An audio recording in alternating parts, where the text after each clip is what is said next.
제가 오늘 말씀드릴 것은 고대 한역 불전의 이해에 관한 얘기를 좀 하고 싶어서 이제 주제를 삼았는데요.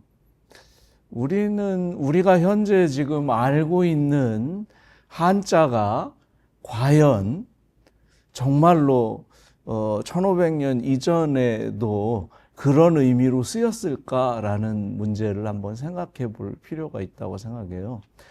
만약에 의미가 다른 상태에서 쓰였다면 번역에도 심각한 차질을 불러올 수 있겠죠. 제가 오래전에 여주 신륵사에 살 때였는데요. 새해 첫날이 돼서 예불을 하고 또 그다음에 이제 거기는 워낙 그 상고대라고 그 정월 초하루쯤 되면은 그 남한강에서 불어오는 수증기가 그 나무에 가서 달라붙습니다. 그러면 굉장히 아름답거든요. 그래서 그거를 보러 온 분이 제가 예불하고 나오는데 선생님 뭐 질문이 있습니다. 그래서 예 말씀하세요. 그랬더니 저기에 그 강 옆에 그 탑이 있는데 그 탑 옆에 조수로감이라고 써 있는데 그게 무슨 뜻이냐고 이렇게 물어보더라고요. 여러분들 혹시 조수로감이라는 말을 들어보셨나요? 들어보신 분 계세요? 아무도 없는 것 같은데요.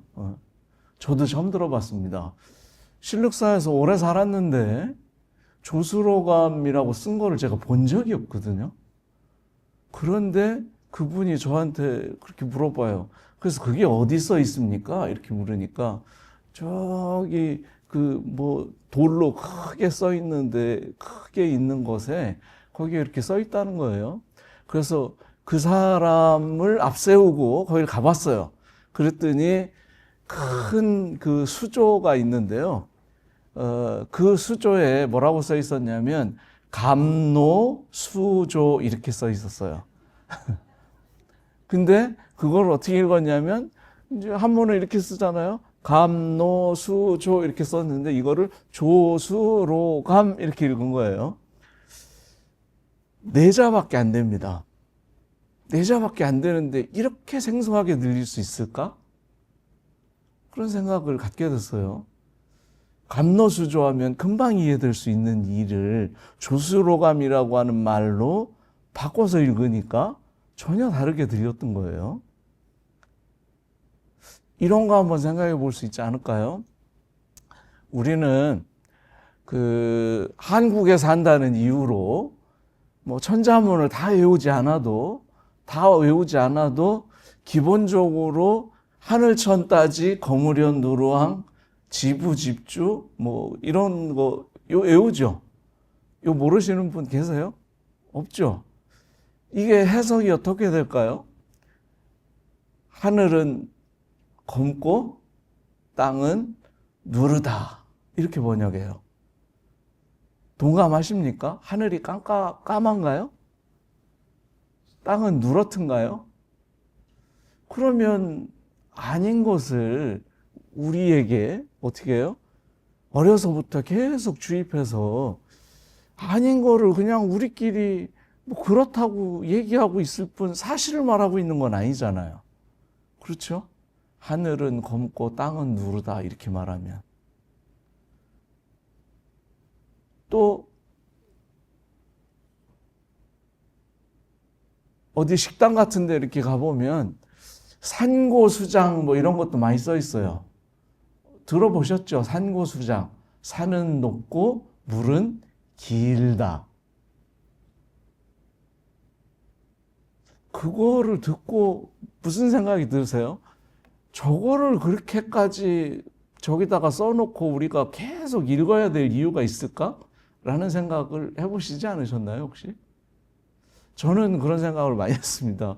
왜냐하면 제가 그 서예에 관심이 많아가지고 어려서부터 서예를 했거든요. 그래서 남들보다 그런 것들을 많이 쓰게 됐어요. 근데 쓸 때마다 이걸 왜 쓰지? 이런 생각이 드는 거예요. 저게 그렇게 걸어놓고 계속 읽을 만한 내용인가? 산은 높고 물은 길다가? 너무 이상하잖아요. 그죠? 근데 잘 생각해 보면 한문은 지금 우리가 생각하면 하나의 문장처럼 인식되지만 사실 글자 하나하나가 그림이죠. 그죠? 그래서 그림들이 어떻게 되어 있느냐면 연속적으로 나열되어 있는 거예요. 그림이 연속적으로 나열되어 있어요. 근데 기본적으로 우리가 그 한문은 읽어보면, 책들이 읽어보면 모든 글자가 다 붙어 있습니다. 띄어쓰기가 없어요. 그러면 어떻게 그걸 읽을 수 있을까요? 의미를. 일정한 규칙이 필요하지 않을까요? 근데 우리는 그 규칙을 정확하게 잘 모르죠. 우리랑 어순도 다르고요. 기본적인 구조가 다르기 때문에 그렇죠. 그래서 하나의 그림으로 표현하는 방식의 언어는 명사 위주의 언어일 수밖에 없습니다. 그렇다면 우리는 높은 산이라고 높은 산을 표시하는 게 산에 대한 명사적인 표현일 거예요. 산이 높다는 동사를 주로 사용하는 언어들이 가지고 있는 특성인 거죠. 그래서 산이 높다 이렇게 표현하겠지만 명사적인 언어라면 어떻게 표현할까요? 높은 산이라고 표현해야 좀 더 정확한 표현이 될 겁니다. 그래서 아까 얘기했던 거로 다시 얘기를 들어가면 천지현황의 경우에 하늘은 높고 땅은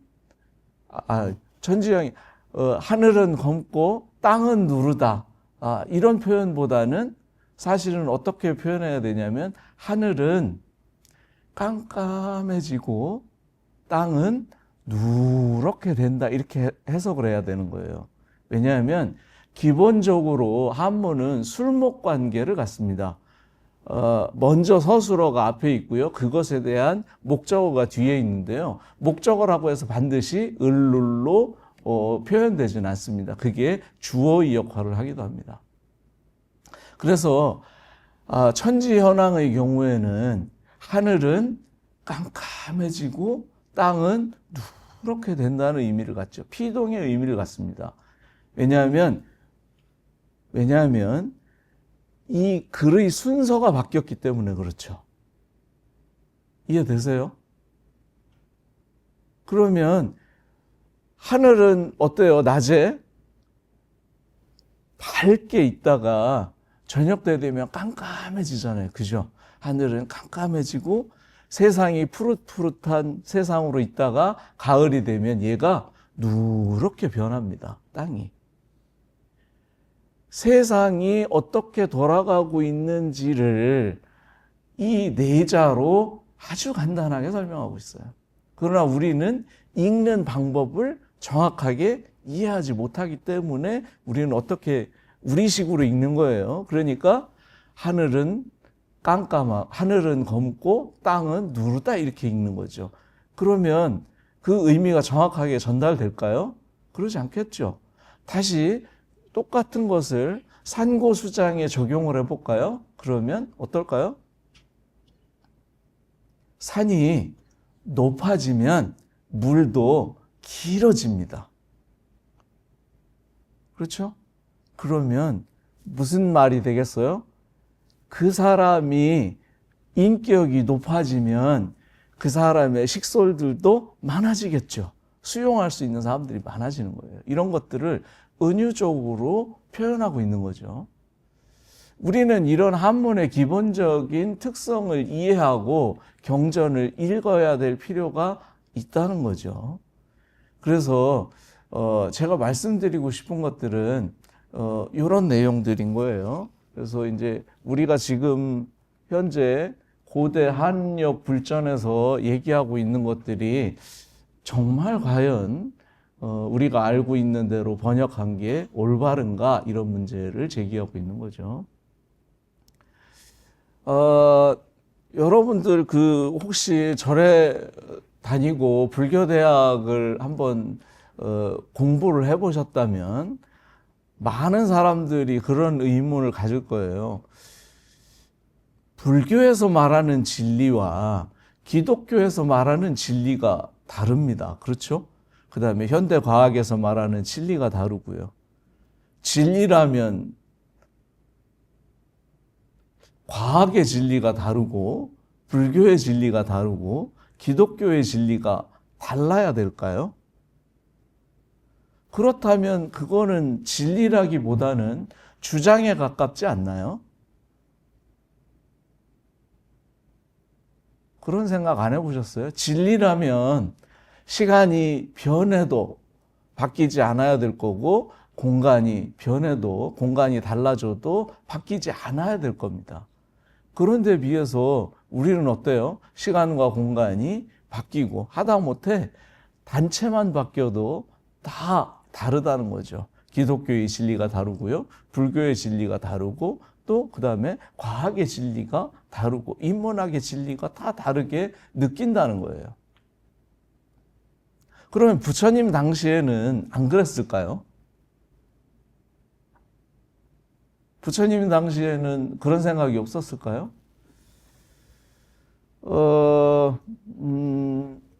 부처님도 그런 고민을 했죠. 과연 진리가 무엇일까? 진리와 주장이 어떻게 다를까? 진리와 주장이 어떻게 다를까요? 무엇으로 구분될까요? 진리와 주장은.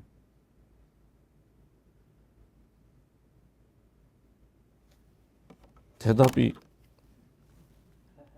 없어요. 답을 제시해야 될 것 같아요. 부처님은 그 문제의 해결을 유기와 무기라는 말로 설명하셨습니다. 우리는 보통 무기라는 말을 혹시 들어보셨나요? 무기? 무기여 잘 있거라 뭐 이런 거 들어보셨죠? 그 무기 아니고요.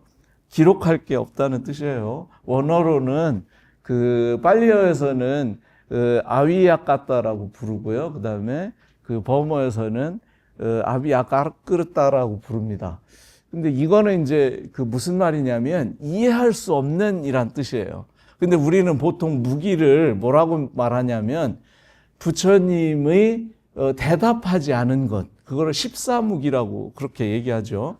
대답하지 않은 형이상학적인 문제들을 무기라고 그런 식으로 이해를 하고 있어요.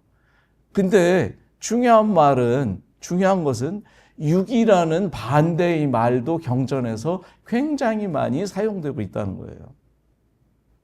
그러면 그냥 쉽게 생각하면 이렇게 생각할 수 있죠. 우리가 말하지 않고 그냥 침묵하고 있다. 이런 것을 침묵이라는 말을 쓸 수도 있고요. 그 다음에 경전에서 주로 사용되는 용어를 보면 무견이라는 말이 있습니다. 그죠? 묵묵하게 아무 말도 안 하는 거예요. 무견이라고 말할 수 있는데 무견이라고 표현하지 않고 우리는 무기라고 번역을 했어요. 근데 이 무기라는 말이 원래 이 무기라는 말은 이해할 수 없는 설명되지 않는 뭐 이런 뜻이에요. 즉 다시 말하면 증명되지 않은 사실들을 말하는 거예요. 그러면 무엇가 기록되지 않았을까요? 지금 여기서 기자는 기록된다는 뜻이잖아요. 무엇이 기록되지 않은 것일까요? 정확하게 무슨 말인지 이해 안 되죠. 부처님은 이것을 성문의 비유를 하셨습니다.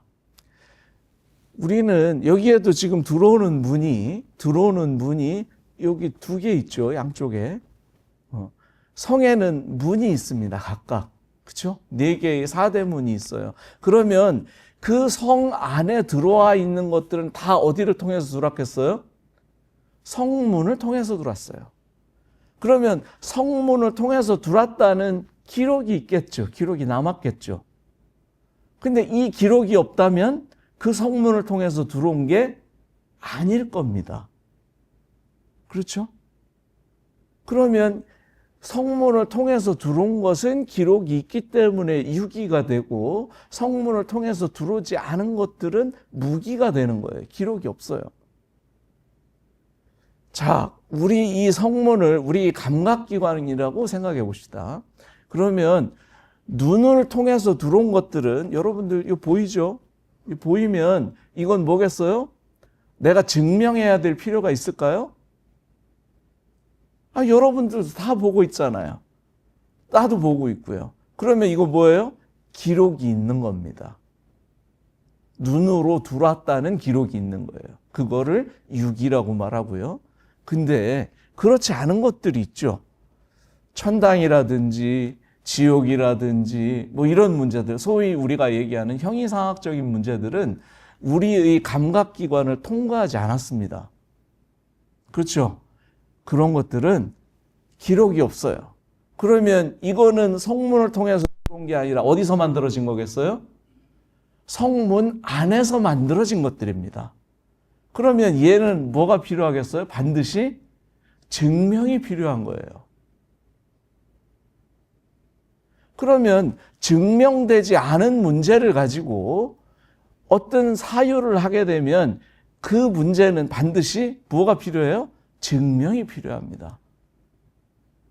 증명이 필요하지 않은 것만으로 사유하는 것이 필요했던 거예요. 그래야 진리로 나아갈 수 있는 거죠. 만약에 증명되지 않는 사실을 끼워놓고 사유하게 된다면 그것은 반드시 증명이 필요하기 때문에 진리라기보다도 뭐가 되겠어요? 주장에 불과한 겁니다. 주장은 얼마든지 할 수 있어요. 부처님의 사유의 시작은 바로 이 감각기관을 단속하는 것부터 시작합니다. 그래서 부처님은 항상 감각기관에 대해서 단속하라는 말들을 끊임없이 경전에서 하고 있죠. 그래서 그런 것들을 보면 여기 지금 성문에 비유해서 얘기하고 있는 것처럼 아마 불교 논리학을 기본적으로 공부하면 혈량과 비량이라는 말을 들을 수 있을 겁니다. 들어보신 분 계세요? 혈량, 비량. 고개를 끄덕이시는 분이 한 두 분 계시고 혈량은 지금 우리 감각기관으로 들어와서 확인되는 것, 이걸 혈량이라고 그러고, 비량은 우리 감각기관을 통과하지 않은 것에 해당합니다. 그러면 사유를 할 때 혈량이 아니고 비량을 집어넣어서 사유하게 되면 무슨 일이 벌어지냐면 99%의 진실과 1%의 거짓이 함께해서 어떤 논리를 펼치면 결국 그것은 증명이 필요하게 되죠. 그래서 이것은 주장에 불과하죠. 진리라고 말할 수 없습니다. 자, 우리 그런 일들 많죠. 윤회를 하느냐 안 하느냐 뭐 이런 얘기 굉장히 많이 여러분들 들어보셨을 거예요. 어떤 사람은 윤회한다, 어떤 사람은 윤회하지 않는다, 이런 얘기를 해요. 이 문제를 우리가 고민해야 될 필요가 있을까요? 지금 이 문제, 이 유기와 무기 개념으로 이해한다면 윤회는 뭐예요? 유기일까요? 무기일까요? 우리 감각기관을 통해서 들어온 거 아니죠? 윤회를 여러분들 확인하신 적 있으세요? 아무도 확인한 사람 없습니다. 죽었다가 살아난 사람이 갔다 오니까 저기 지옥도 있고 천당도 있다 그랬어. 덜 죽은 겁니다. 완전히 죽었으면 안 와요. 그렇기 때문에 유기와 무기 문제는 굉장히 중요하고요. 불교 사유에 있어서 아주 중요한 문제이기 때문에 계속 인명학에서도 유기와 무기를 계속 물고 늘어지는 겁니다. 부처님의 전통이에요. 이것은 사유에 있어서 아주 기본입니다. 근데 우리가 지금도 부처님 당시에도 윤회를 하느냐 안 하느냐의 문제를 가지고 계속 시비가 있었어요. 3000년이 지난 지금도 그 문제를 가지고 논쟁 중이에요. 그렇다면 3000년이 지난 후에도 그게 밝혀질까요? 계속 논쟁 중일 겁니다. 그러면 우리는 절대로 진리를 이해할 수 없는 상황이 돼버리는 거예요. 그래서 유기와 무기 문제는 굉장히 중요하다. 이 얘기를 말씀드리고 싶었어요. 여기까지는 이해되셨죠? 네. 굉장히 똑똑하세요.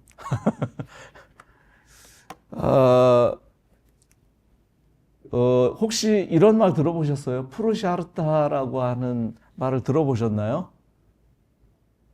처음 들어보시죠? 인도 철학을 공부하신 분들은 많이 알 텐데요. 힌두교인들이 추구해야 될 4가지의 가치가 있습니다. 그것이 뭐냐면 까르마라고 하는 것과 그 다음에 아르타, 다르마, 목샤라고 하는 4가지의 중요한 가치가 있어요. 인생을 살아가는 데 있어서 이 4가지를 추구해야 된다는 거예요. 그래서 까르마는 우리가 업이라고 번역합니다. 근데 이게 까르마가 우리가 알고 있는 것처럼 선업과 악업이라는 의미도 같지만 또 하나는 사랑이라는 의미도 가져요. 그래서 여러분들 까마수트라라는 말 들어보셨죠? 그게 뭐예요? 성생활에 관한 경전이죠. 그게 인생에 있어서 뭐예요? 성적 즐거움은 추구해야 될 굉장한 가치로 여겼던 거예요. 근데 불교에서 저 말을 쓰고 있는데 저 앞에 무슨 말이 붙을까요? 불교에서는 부처님이 제시했는데 팔정도에서 정업이라고 제시했죠. 그러면 지금 이런 까르마의 개념이 아닌 새로 정의된 까르마로 이해해야 된다 이 말인 거죠. 그렇죠? 또 아르타라는 말도 있어요. 아르타는 우리가 한문으로는 오를의자로 번역돼 있어요. 그래서 아르타는 그 권력이나 재물이나 명예 같은 것들이 인간이 추구해야 될 가치로 여겼어요. 그런 것을 아르타라고 부릅니다. 이것을 그 불교 경전 내에서는 오를의자를 써서 의라고 번역했어요. 기억해 두세요. 제가 오늘 얘기하고 싶은 건 이 아르타에 관한 얘기예요. 그 다음에 3번째는 다르마가 있죠. 이것도 불교 경전 내에서 많이 등장하는 단어입니다. 그죠? 부처님은 뭘 말씀하셨어요? 법을 말씀하셨죠. 법이 과연 뭘까요? 이 힌두교인들이 생각했던 법은 그 의무를 말해요. 종교적인 의무나 또 도덕적인 가치 이런 것들을 다르마라고 생각했어요. 근데 불교에서 말하는 다르마는 그런 의미 아니죠. 여기에도 뭐가 붙어요? 올바를 정자가 붙어서 정법 이런 말을 많이 들을 겁니다. 그죠? 그러면 이런 다르마의 의미가 아니라 새로 정의된 다르마라는 뜻인 거예요. 그 다음에 목시아도 있죠. 이건 우리도 불교에서도 해탈이라는 말로 번역되고 있어요. 이런 4가지가 그 힌두교인들이 추구해야 될 가치로 여겼어요. 근데 재미있는 것은 이런 단어가 다 불교 경전 내에서도 다 통용되고 있는 단어라는 거예요. 근데 의미는 다르다는 겁니다. 그러면 그 다음 거를 한번 보면 지금 이제 우리 의라고 하는 게 무슨 말이냐면 그 양양자 밑에 나자가 있는 글자죠. 오르르이자가. 그렇죠? 근데 이 글자는 처음에는 이 글자의 의미가 옳다는 의미로 쓰였던 글자가 아니고 거짓이란 말로 쓰였던 글자입니다. 왜냐하면 내가 뭘 쓰고 있어요? 양가죽을 쓰고 있죠. 그러면 나의 본 모습이 그대로 있는 게 아니죠. 그래서 이 오르르이자를 찾아보면 거짓이라는 뜻이 함께 있습니다. 처음에는 거짓으로 쓰였다가 나중에는 이게 옳다는 의미로 쓰이기 시작했어요. 그래서 이런 글자들을 가차됐다 이렇게 말해요. 뜻이 바뀐 거죠. 그런 이런 가차로 쓰이는 게 의인데, 부처님의 가르침에는 법설과 의설이라고 하는 두 가지의 버전이 있습니다. 근데 여러분들 그런 생각 들죠? 법설은 뭔지 모르지만 그냥 부처님 말씀인 것 같죠? 그냥 그런 생각 들죠? 근데 의설은 어떤 생각이 드세요?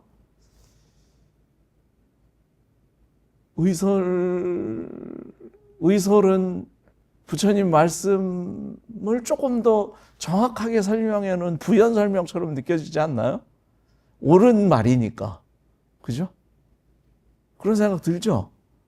그래서 우리는 전통적으로 그렇게 해석했어요. 법설에 대한 좀 더 정확한 설명으로 이해했어요. 근데 실제로는 이 의가 아까 얘기한 것처럼 의라고 하는 말이 아르타에 대한 번역어라 그랬죠. 아르타가 추구하고 있는 것은 권력이나 재물이나 이런 것들이 아르타라는 의미라고 얘기했어요. 그러면 부처님이 그런 가치를 추구하라고 가르쳤을까요? 만약에 그랬다면 부처님이 출가해서 49년 동안 유행 생활을 할 필요가 없었겠죠. 좋은 집에 가서 살면 되는데 왜 그런 쓸데없는 가치를, 저런 거 가치의 아르타의 가치를 부처님은 헌신착처럼 생각했고 중요한 가치로 여기지 않았죠. 그러니까 아르타의 가치로 말하고 있는 설들을 뭐라고 부르냐면 그것을 의설이라고 부르는 거예요. 그러면 이게 정말로 그런지 아닌지 제가 한번 경전을 찾아봤어요.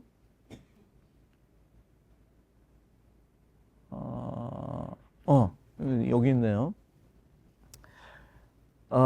의설이라고 하는 것을 여러분들 그 동국대학교 그 역경원에 들어가면, 사이트에 들어가면 우리 지금 오윤희 그 선생님께서, 다음 강연자이신 오윤희 선생님께서 참 힘들게 다 입력해 주시고 해가지고 우리가 검색할 수 있습니다. 그래서 그 대장경을 검색해 보면 거기에 의설이라는 말을 검색해 보세요. 그러면 의설이 무슨 뜻인지 그 서문에 그 의미가 나와 있습니다. 뭐라고 나와 있냐면 법류, 의설, 정사, 난사라는 표현이 나와요.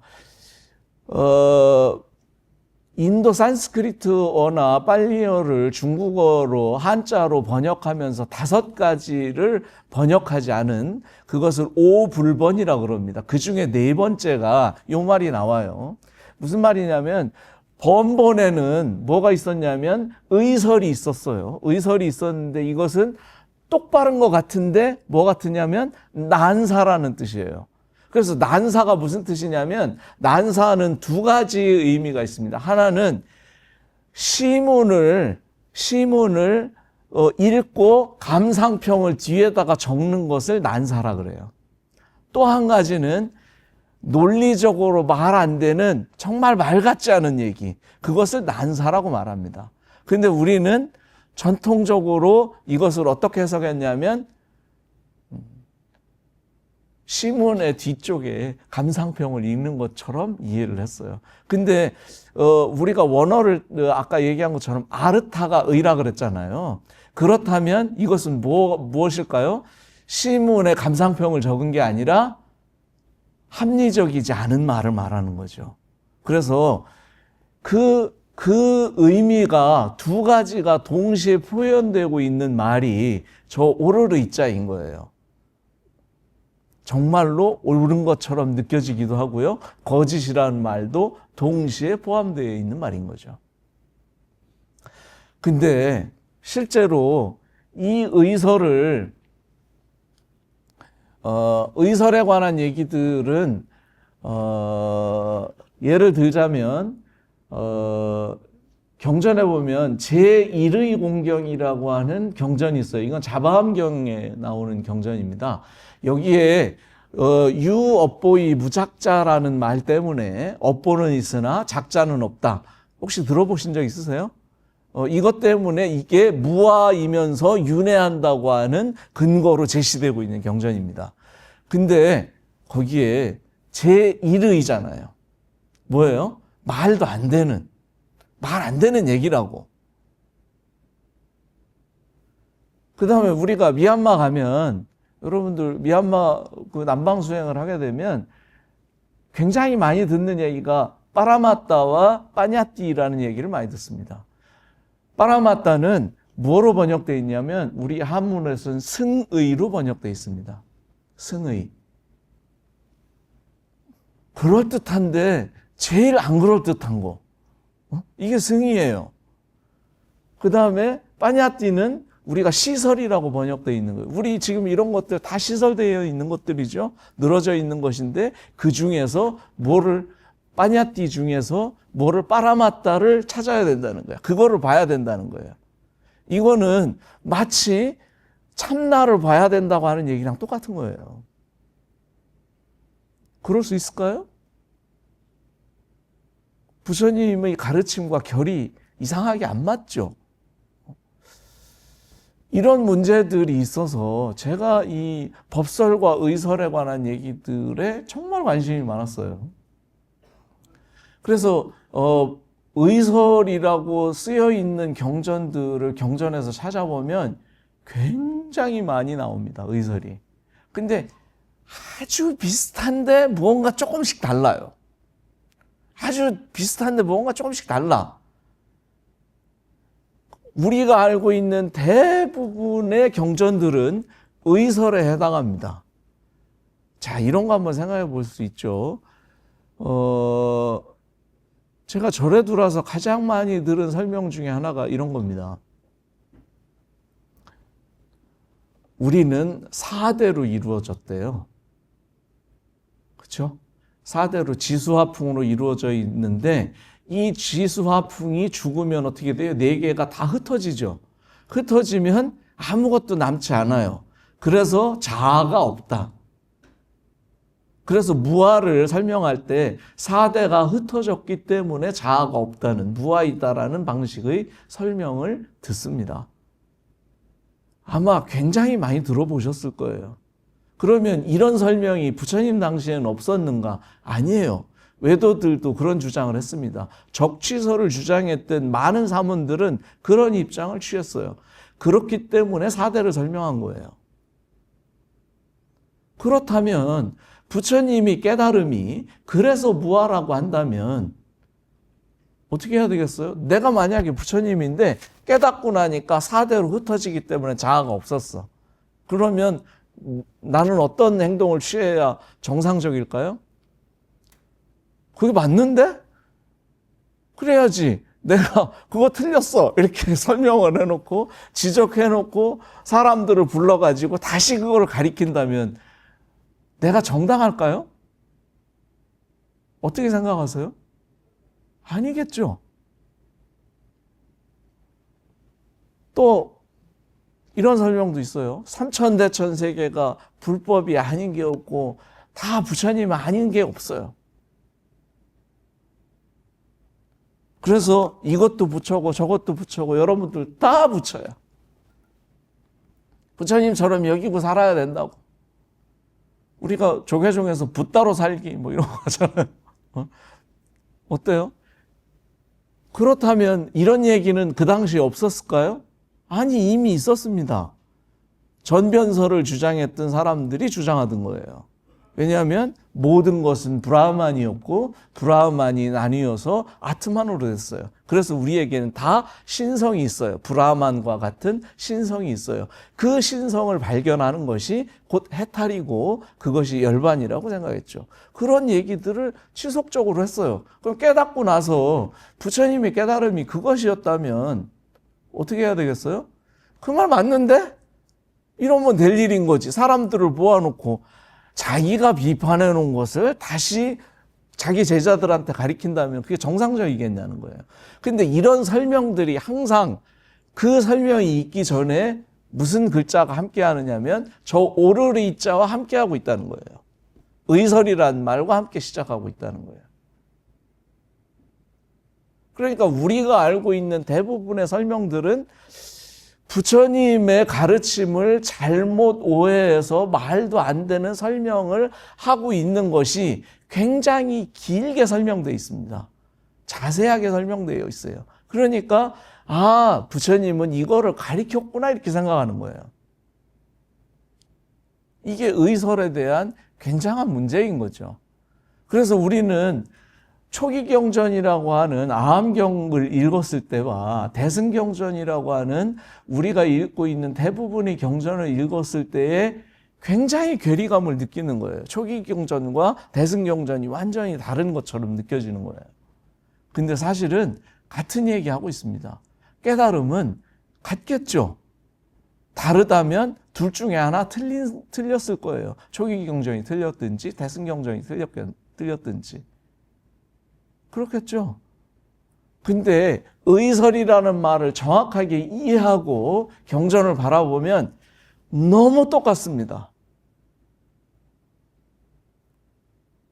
근데 우리가 그것이 왜 의설인지를 파악할 수 있는 능력이 없었어요. 무엇 때문에 없었을까요?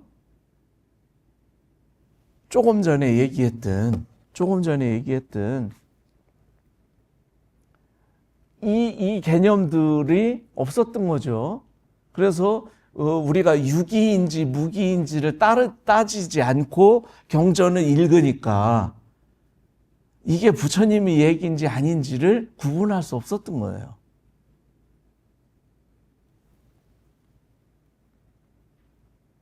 그러면 여기서 이제 중요한 문제가 또 하나 생깁니다. 뭐냐면 우리는 경전을 읽으면 아주 재밌는 표현이 제 자신이 한번 알고 있는 불교를 한번 정리를 해봤어요. 정리를 해보니까 이렇게 정리가 되더군요. 그냥 쉽게 얘기해서 몸과 마음으로 딱 나누어서 말하면 아주 간단하게 설명할 수 있을 것 같더라고요. 여태까지 배웠던 불교를 가지고 설명을 해보면 몸과 마음으로 딱 나눠서 설명하면 쉽게 설명이 되잖아요. 그죠? 근데 부처님 경전을 읽어보면 이상하게 계속 안이비설신이가 나옵니다. 이거 의학서적도 아니에요. 불교 경전이 의학서적이 아니에요. 근데 계속 안이비설신이가 나와요. 색성향 미촉법이 나와요. 나 같으면 쉬운 설명을 놔두고 저렇게 복잡하게 설명할 이유가 있을까? 이런 생각이 들었어요. 더군다나 안이비설신까지는 내가 이해를 하겠어요. 여러분들 이해되시죠? 눈, 코, 입, 이거 이해 못 하시는 분 계세요? 이해가 돼요. 근데 의근이 뭐냐는 거예요. 의가. 물어봤어요, 내가. 미얀마 가서 또 사야도한테. 제가 충청도 사람이거든요. 그래서 의가 뭐래요? 이런 거 물어봤더니 모든 것엔 다 토대가 있다는 거야. 눈의 토대는 뭐가 눈이겠어요? 눈의 토대는 뭐가 안근의 토대는 뭐가 토대가 되겠어요? 눈이. 이근은 귀가 토대가 되는 거죠. 나머지 다 이해되죠? 그러면 의근의 토대는 뭘까요? 청정도론에는 심장이라고 나와 있습니다. 그래, 내가 뭐 미얀마까지 와가지고 이거 가지고 시비할 거 뭐 있겠니?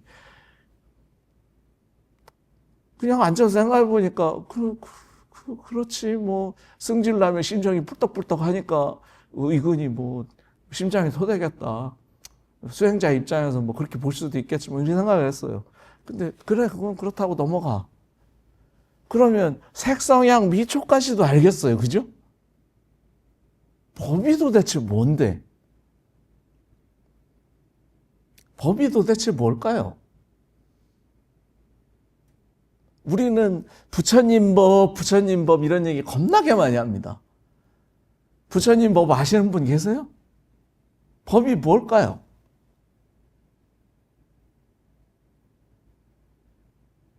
이해 안 되죠?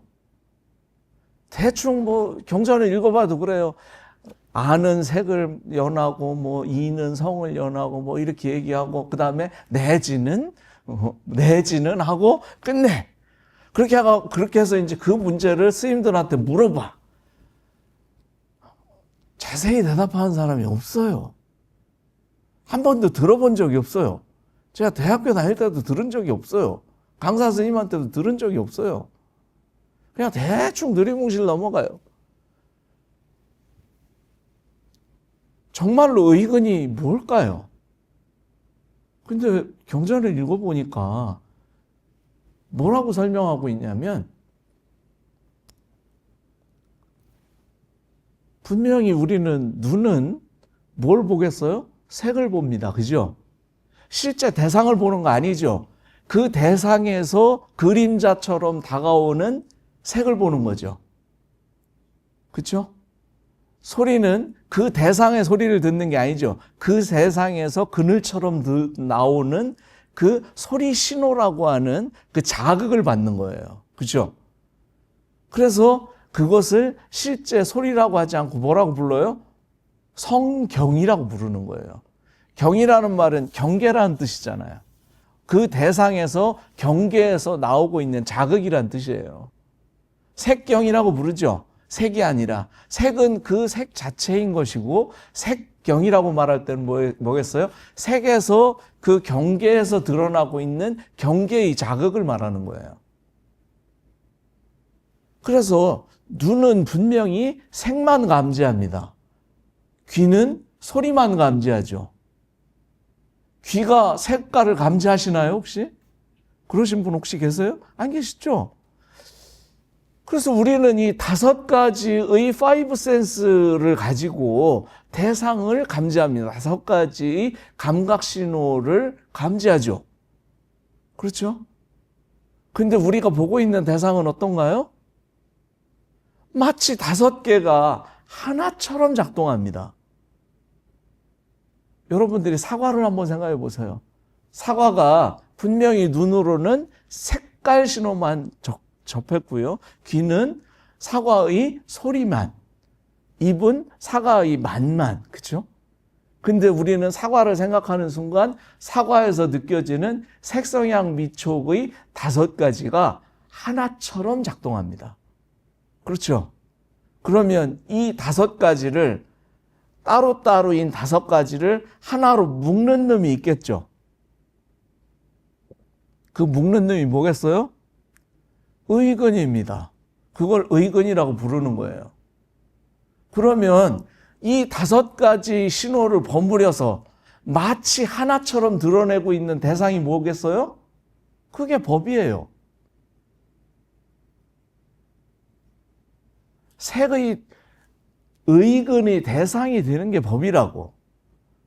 그러니까 우리는 뭘 보고 있어요? 5가지 감각 신호를 통합해서 진짜인 것처럼 드러내고 있는 게 법인 거예요. 그러면 우리는 실제 세상인 세상을 볼까요? 그렇지 않습니다. 그거는 불교 경전에서는 세간이라는 말로 표현하고 있어요. 근데 우리는 절에 돌아서 세간이라는 말을 자주 쓰나요? 잘 안 씁니다. 무슨 말 써요? 법계라는 말을 써요.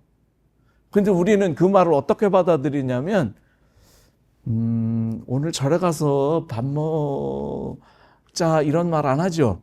어떻게 얘기해요? 공양은 하셨냐고 이렇게 물어요. 그죠?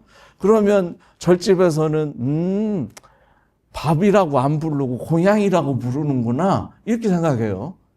그러면 세상이라는 말이라고 안 부르고 절에서는 뭐라고 부른다고? 법계라고 부른다고. 그렇게 해서 세상과 법계는 같은 말이라고 우리가 인식하고 있는 거예요. 그렇죠? 근데 부처님은 구분해서 쓰고 있다는 거예요. 우리가 보고 있는 것은 실제로 뭘 보고 있어요? 법계를 보고 있는 거예요. 실제 세상을 보고 있는 게 아니고. 자, 이런 거 한번 생각해 봅시다. 눈으로 색신호를 받았어요. 그죠? 그러면 이 색신호를 받은 시신경은 RGB 값을 가지고 나는 파란색, 노란색, 뭐 빨간색 이러고 그 각각의 값에 대해서 소를 들었겠죠. 그래서 그것을 어떻게 하냐면 생체 신호로 바꾸죠. 빛을 그대로 보내는 게 아니라 생체 신호로 바꿉니다. 그렇죠? 전기 신호로 바꾼다고. 그래서 이것을 시신경을 통해서 뇌에다 전달하면 뇌가 받은 것은 뭘 받았을까요? 빛을 받았을까요? 전기 신호를 받았습니다. 그러면 뇌가 전기 신호를 감지했을 때 뇌가 받은 것은 전기 신호지 빛을 전달받은 게 아니에요. 근데 우리는 뭐가 보여요? 세상이 보입니다. 그러면 달리 말해서 여러분들의 뇌가 이 뚜껑 열고 세상을 봤을까요? 보신 분 계세요 혹시? 뚜껑 열고 보신 분? 안 계신 것 같으네요. 뚜껑 열어도 뇌는 못 봅니다. 근데 우리는 지금 보고 있어요. 그러면 지금 내가 보고 있는 세상은 실제 세상을 본 걸까요? 뇌가 상상한 세상을 보고 있죠. 근데 이것은 5가지 정보를 취합해서 하나의 원래 진짜처럼 드러내고 있는 뭐를 보고 있어요? 법을 보고 있어요. 우리는 그렇게 법으로 된 세계 속에서 살고 있어요. 부처님은 그렇기 때문에 이 사실을 깨달았어요. 근데 누가 보고 있을까요? 거기에 항상 보는 자와 보이는 자가 있겠죠. 그러면 보는 자가 보겠지. 이런 생각을 하겠죠. 그 생각을 떨칠 수 없죠. 근데 부처님은 그게 동시에 드러난다는 거예요. 그래서 이것을 유깁이라고 부르고 6개의 네이처와 6개의 웨이처가 동시에 서로 상의 상관하면서 드러나고 있다는 거예요. 이게 부처님이 설명한 연기입니다. 자, 연기의 기본이 뭐예요? 이것이 있으므로 저것이 있고 저것이 있으므로 이것이 있다. 이렇게 해석하죠. 그러려면 어떻게 써야 되겠어요? 이것이 있으므로 저것이 있다고 말한다면 차유 이렇게 말하는 게 아니라 유차 이렇게 해야 맞겠죠. 아까 천지연학 얘기할 때 했잖아요. 그죠? 유차 이렇게 말해야 되는데 차유고 피유 이렇게 말해요. 그 말은 뭐예요? 이것이 있게 되었으므로 저것도 있게 되었다 이런 말이지. 이것이 있으므로 저것이 있다 이렇게 말하면 뭐가 돼요? 인과가 됩니다. 시간적인 선후관계가 성립돼요. 만약에 시간적인 선후관계인 인과가 성립된다면 그것은 연기가 아니겠죠. 그럼 부처님이 깨달은 것은 인과일 거예요. 근데 인과가 왜 문제가 되느냐? 자, 여러분들 아까 유기와 무기 문제를 잘 한번 생각해 보세요. 시간을 보신 분, 시간을 들으신 분, 맛보신 분 계세요? 없죠? 우리는 시간을 감지할 수 있는 감각기관이 없어요. 있으면 시계를 안 만들었을 거야. 그렇죠? 그럼 시간은 유기 사건일까요? 무기 사건일까요? 무기 사건입니다. 그 시간을 집어넣고 사유하니까 우리는 무슨 생각을 하게 됐어요? 인과라는 생각을 하게 된 거예요. 시간적인 선후관계인 원인과 결과라고 하는 생각을 가지게 됐던 거예요. 근데 연기는 시간적인 차이가 없습니다. 그래서 이것이 있게 되면 저것도 있게 돼요.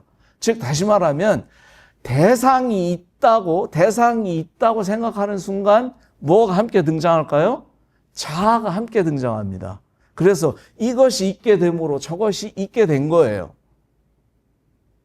이것이 소멸하게 되면 저것도 소멸하게 돼요. 동시에. 이게 연기라는 뜻이에요. 연하요. 연이라는 글자가 실사변에 판단할 단자를 쓴 글자인데요. 묶여 있다고 판단해야 된다는 뜻이에요. 얽혀 있다 이런 말이에요. 우리가 알고 있는 것과 굉장히 다를 수 있다는 거예요. 시간이 짧아요. 시간이 짧아서 난 준비한 거 설명도 다 못했는데 끝내야 될 것 같아요. 더 궁금하신 분은 불광미디어에 올려놓은 강의를 들어보시고요. 그 다음에 그래도 이해가 안 되신다. 그러면은 저한테 전화질을 하시든지 아니면 메일을 보내주셔도 좋습니다. 그렇게 하고 끝까지 따져보셔도 좋습니다. 네. 혹시 이게 저쪽에서 이거 하라고 계속 이렇게 얘기하기 때문에 질문이 혹시 있으신가요? 조금 더 해도 돼요? 조금 더 해도 된답니다. 그러면 조금 더 하겠습니다. 네. 그래서 의와 법은 이렇게 이해하면 되고요. 그 다음에 이제 또 하나 생각해야 될 문제는 일체와 재에 관한 문제. 우리는 모든 것이라는 말을 쓸 때에 우리는 일체라는 말을 많이 쓰죠. 일체라는 말을 많이 쓰죠. 근데 일체라는 말이 우리는 모든이라고 이해하죠. 정말 그럴까요? 이런 표현이 있어요. 경전에 보면, 대승경전에 많이 나옵니다. 일체재불이라는 말이 많이 나와요. 일체도 모든이고 재도 모든이에요. 그죠? 모두 재자니까. 그러면 이거를 그냥 우리말로 풀이하면 무슨 말이 될까요? 모두 부처님이 되겠죠? 여러분들이 번역자라고 한번 생각해 보세요. 모두 부처님이라는 말을 쓸까요? 안 쓰겠죠? 그러면 이미 모두라는 말이 모두 제자가 있는데 굳이 일체라는 말을 따로 만들어 써야 될 필요가 있을까요? 두 자로? 그렇게 하고 저 글자에 모두라는 뜻이 없어요. 하나, 한일자와 나눌 절자가 있는 거예요. 그죠? 그냥 나눈다는 뜻밖에 없었던 글자예요. 그러니까 하나인데 나누었다는 말이에요. 이거는 원래 일체라는 말은 여러분들이 알고 있는 알고 있는 것과 다른데요. 일체의 어원은 원래 브라만이었는데 그게 나뉘어서 아트만이 돼가지고요. 그 아트만이 어떤 대상에 들어갔다는 뜻이에요. 그러니까 원래 하나였는데 나뉘어졌다 이런 말이에요. 그러니까 원래 브라만이었는데 나뉘어져 있는 존재로서의 모든 것이란 뜻이에요. 일체라는 말이. 그러니까 그런 말로 부처님을 표현할 수 있을까요? 부처님이 원래 브라만이었는데 나뉘어가지고 부처님이 됐어요? 그런 거 아니겠죠? 그러니까 이게 좀 이상한 거예요. 말이. 쟤도 너무 이상해요. 제가 대장경에서 검색한 거예요. 겁나게 많이 나옵니다. 일체재불, 일체재법, 일체계고, 일체행고, 이런 말도 있어요. 근데 우리가 재밌는 거는 일체계고라는 말이 고성제의 정의인 것처럼 우리가 배우고 있어요. 그렇죠? 첫 번째 드는 생각. 모든 게 다 괴롭다는 말이잖아요. 일체계고 그러면. 다계자니까 저것도 다라는 뜻이에요. 그러면 일체도 다고 개도 다야. 그러면 일체가 다 괴롭다. 우리는 이렇게 번역해요. 그렇죠? 그냥 다 괴롭다 그러면 되는데 굳이 또 일체가 그 말이 왜 들어가? 말도 이상해요. 그러면 그렇게 괴로우면 제가 미얀마 갔을 때도 사야도들이 그러더라고. 다 괴롭대. 다 괴롭대. 근데 저 양반이 왜 안 죽고 저러고 있지?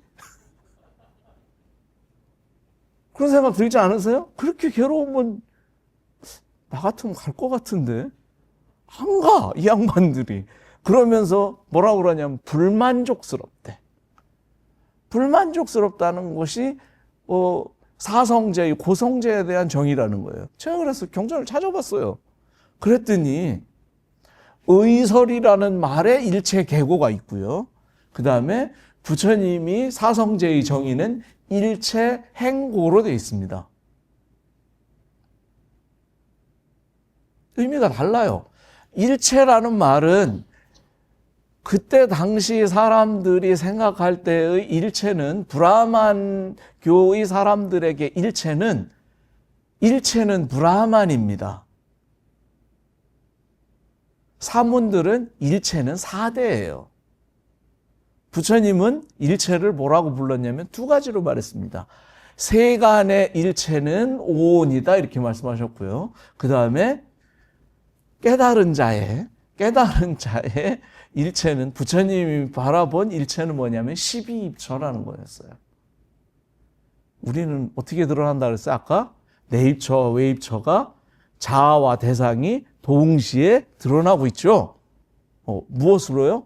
법과 자아라는 개념으로.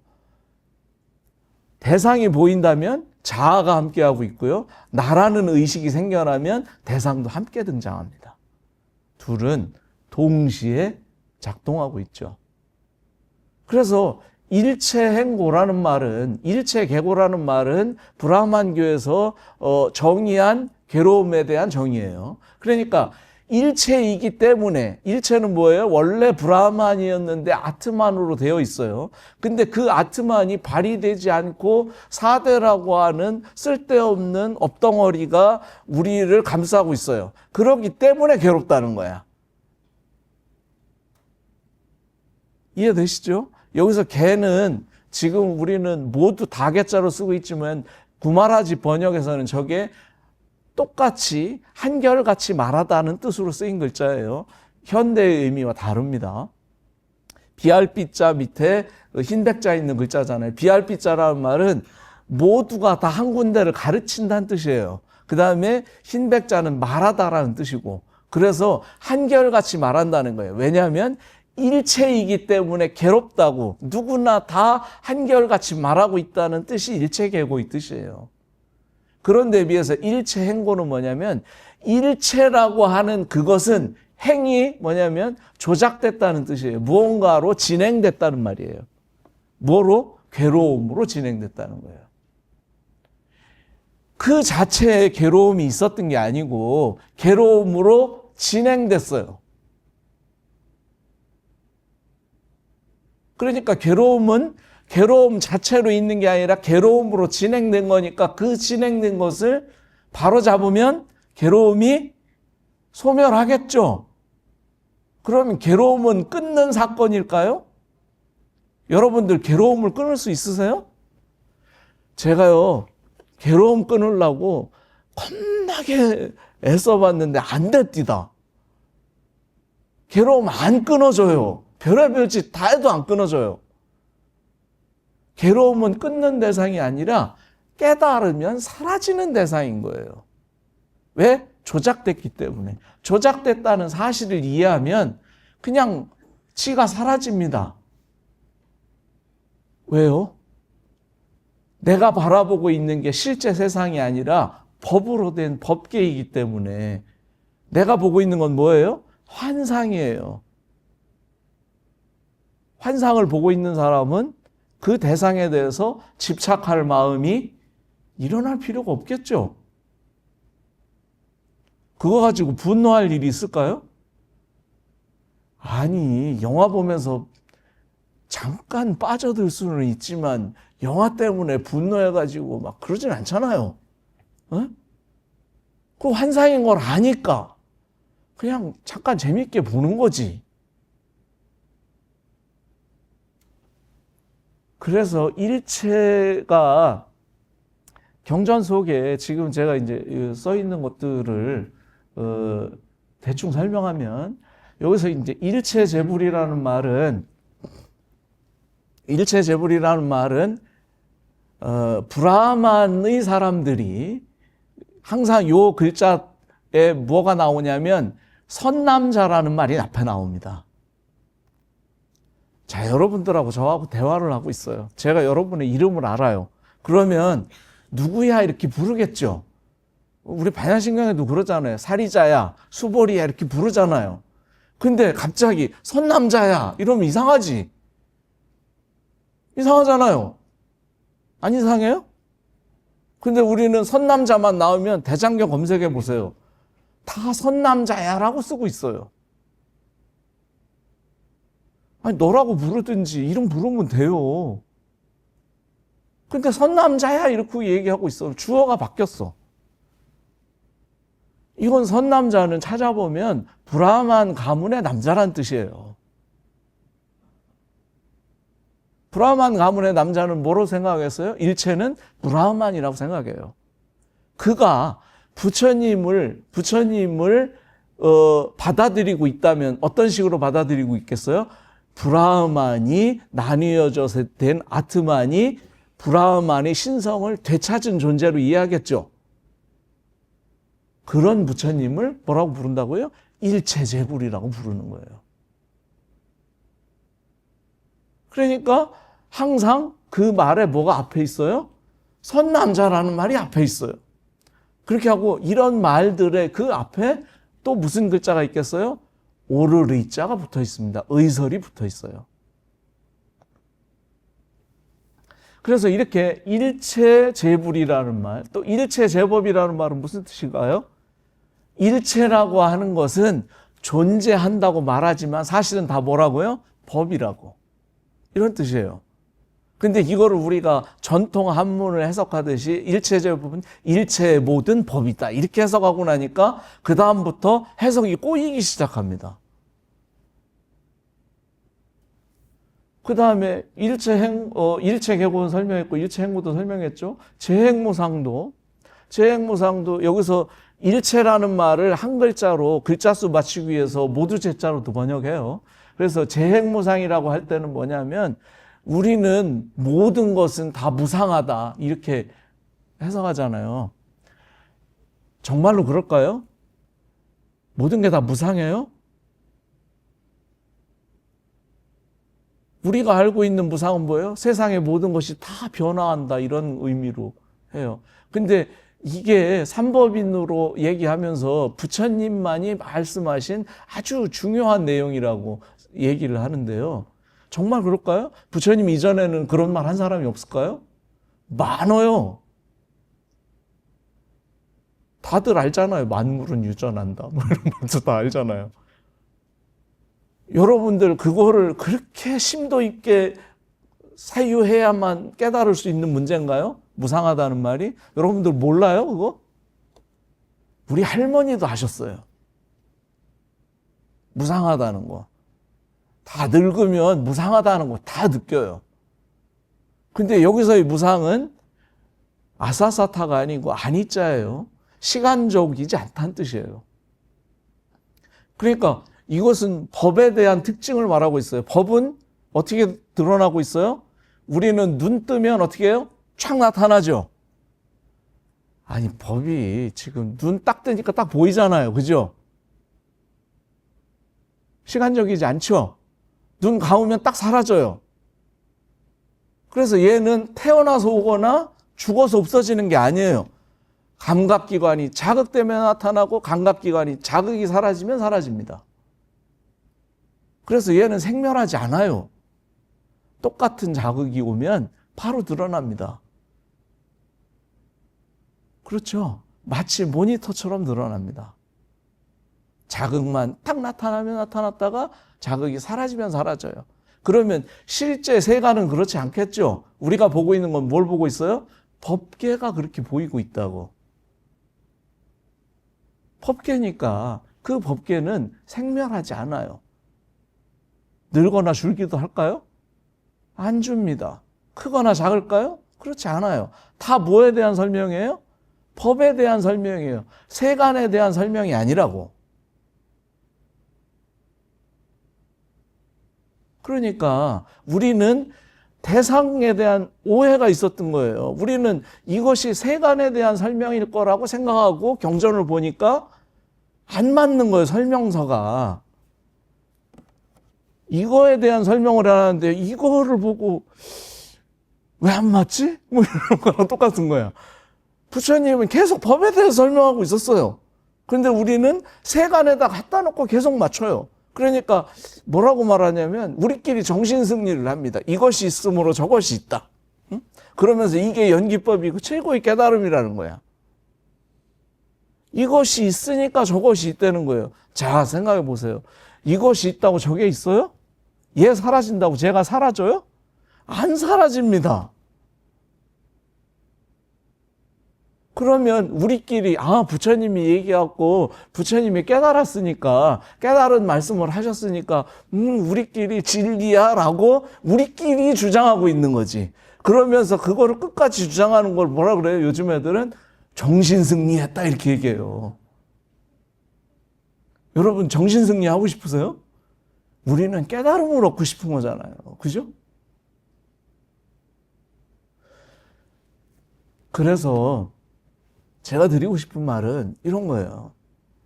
우리가 기초 단위에 대한 단어들을 명확하게 이해하고 있어야만 부처님 경전이 제대로 보인다는 것이고, 현재 그 경전에 쓰이고 있는 말이 이상하다면 한 번쯤 의심해 봐야 될 필요가 있다고 생각합니다.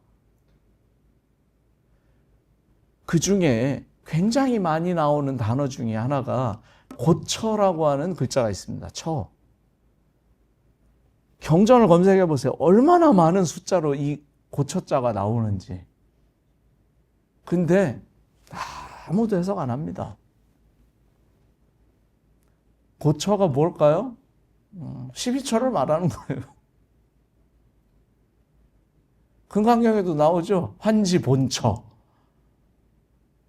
환지본처라는 말이 나와요. 우리는 다 제자리에 부처님이 탁발을 하시고 제자리에 오셔가지고 뭐 이렇게 하셨다고 이렇게 생각하죠. 그거 탁발을 안 해본 사람들이 하는 말이에요. 탁발하는 장소가 항상 그렇게 마을 가까이에 있지도 않고요. 탁발하고 꼭 그 자리에 와서 먹는 전통이 있지도 않아요.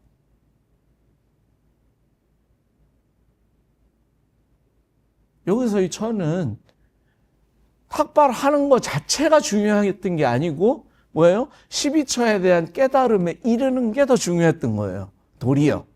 환하는 말은 도리어 이런 말이에요. 지혜하는 말은 어디에 이른다는 말이고, 본처라고 하는 것은 그 근본 모든 것이 근본적으로 이루어지고 생산되고 있는 12처.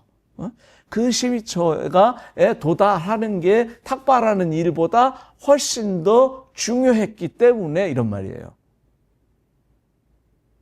금강경에도 여러 번 나옵니다. 처가.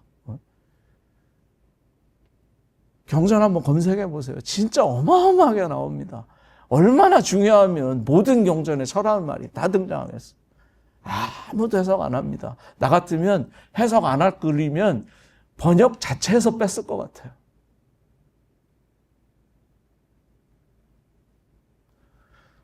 준비한 건 많지만 제가 우윤희 선생님의 시간을 너무 많이 뺏는 것 같아서 이 정도로 끝내도록 하겠습니다. 혹시 질문 있으시면 간단하게 하시면. 예.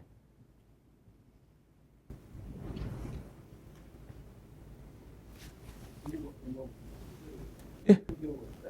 크게 제가 잘 안 들려요. 초기 불교를 좀 니까이 같은 거 읽으면서 좀 공부하는 사람인데요. 네네. 네, 지금 말씀 들어보면은 기존에 있던 해석하고 완전히 달라지는 것 같아서 약간 좀 충격적이긴 한데, 네.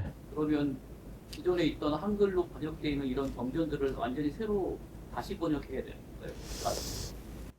네, 좋은 질문입니다. 네, 그래서 떠들고 있습니다. 우리가 경전을 해석되어 있는 거를 저도 그래도 대학도 나왔는데 한글로 번역되어 있는데 읽어도 이해가 안 되더라고요, 나는. 여러분들 많이 느끼셨을 거예요. 경전이 시작될 때 대부분 뭐 관음경이라든지 뭐 이런 거 읽어도 만약에 라고 시작하고 있어요. 그죠? 만약에 관세음보살이 어쩌고 저쩌고 뭐 이렇게 하는데 뒤에 가서는 그렇습니다 이렇게 끝나요. 여러분들이 이 품문을 쓸 때는 만약이라고 하는 것은 사실이 아니기 때문에 가정하는 거잖아요. 그러면 이렇다면 이럴 것이다 이렇게 끝나야지. 왜 문장이 이상하냐고 다. 그러니까 이거 좀 문제가 있지 않나? 그렇게 하고 부처님은 우리가 알고 있는 부처님은 그렇지 않은데 이런 그 문제의 오역에는 이러한 기초 단위의 단어들에 대한 명확한 이해가 없이 경전을 번역하다 보니까 이런 문제가 생겼다고 하는 게 제 생각입니다. 그래서 이런 문제는 그 빨리 3장을 번역한 것에도 제가 그 빨리 3장도 이제 한문 경전을 읽다가 잘 이해가 안 되면 원어를 찾아보고 하거든요. 그렇게 되면 아마 그쪽에서도 좀 많이 좀 문제가 있지 않았을까라는 생각을 해봅니다. 정확하다고는 말할 수 없어요. 그러나 문제 제기는 할 수 있겠죠. 대답이 됐습니까? 예. 이해가 안 되세요? 예. 그러니까 원래 빨리어나 산스크리트를 직접 보면서 이렇게 한글로 번역하시는 책들이 많이 있는데 그러니까 한문을 거치지 않고 예. 빨리어에서 한글로 바로 번역한 경전이 있는데도 같은 문제가 나올까요? 예, 그게 이제 왜냐하면 우리는 누군가에게 한번 불교를 설명 들으면요, 그 생각을 지우기가 참 힘듭니다. 그래서 대부분 경전을 번역할 때요, 그거 우리가 그냥 빨리어를 그대로 번역할 것 같죠? 아닙니다. PTS본을 영어로 번역되어 있는 걸 참고하고요, 일본 사람들이 번역한 것도 참고합니다. 그렇게 해서 거기에서 대충 이렇게 하는 거예요. 그래서 원문 자체를 이해할 수도 없고요. 실제로 우리가 그 빨리어의 사전이 그 만들어진 게 선교사들이 불교에 대해서 연구하고 기독교를 선교하기 위해서 갔다가 흥미가 생겨서 이것을 만들었고, 이미 아미달마 불교에 의해서 불교의 가르침이 많이 왜곡된 상태에서 그 개념을 가지고 사전을 만들었어요. 그러면 그게 원어의 의미가 3000년 전에도 2500년 전에도 그렇게 쓰였는지 그거는 모르죠. 알 수 없습니다. 근데 우리에게 참 다행스러운 것은 한역으로 된 경전이 있고요. 이 한역 경전은 이미 이렇게 빨리어나 산스크리트어처럼 명확한 문법을 제시하지 못하지만 글자가 가지고 있는 의미를 우리가 옥편을 찾거나 아니면은 그 글자만 보더라도 파악할 수 있다는 장점이 있어요. 그래서 이것들을 다 집어넣어놓고 번역해 봤을 때 가장 잘 어울리는 번역을 찾는다면 그게 훨씬 더 효율적이지 않을까라는 생각을 해요. 그래서 이제 제가 그 아르타의 문제를 얘기할 때도 이런 의설에 관한 얘기들을 설명하고 있는 경전이, 그거에 해당하는 경전이 빨리어 경전도 있거든요. 근데 거기에서는 보니까 의설에 관한 얘기들을 뭐라고 말하고 있냐면 다시 설명화면으로 그 번역돼 있어요. 그러면 아르타라는 말이 다시 설명한다는 말이 아니잖아요. 그러니까 그렇게 볼 수 없다는 거죠. 차라리 한문으로 써 있는 오르르이자가 거짓이라는 의미로 쓰인다는 말이 훨씬 더 정확한 번역이라고 볼 수 있다는 거예요. 그래서 이런 것들을 서로 참고해서 볼 때 부처님의 가르침이 명확하게 드러나고, 저의 생각에는 경전의 번역이 퍼즐을 맞추듯이 완벽하게 맞아질 때 그 번역이 합당하지 않을까라는 생각을 합니다. 제가 그렇게 해서 찾아낸 내용들을 설명하고 있는 겁니다. 네, 충분히 대답이 됐는지 모르겠습니다. 네.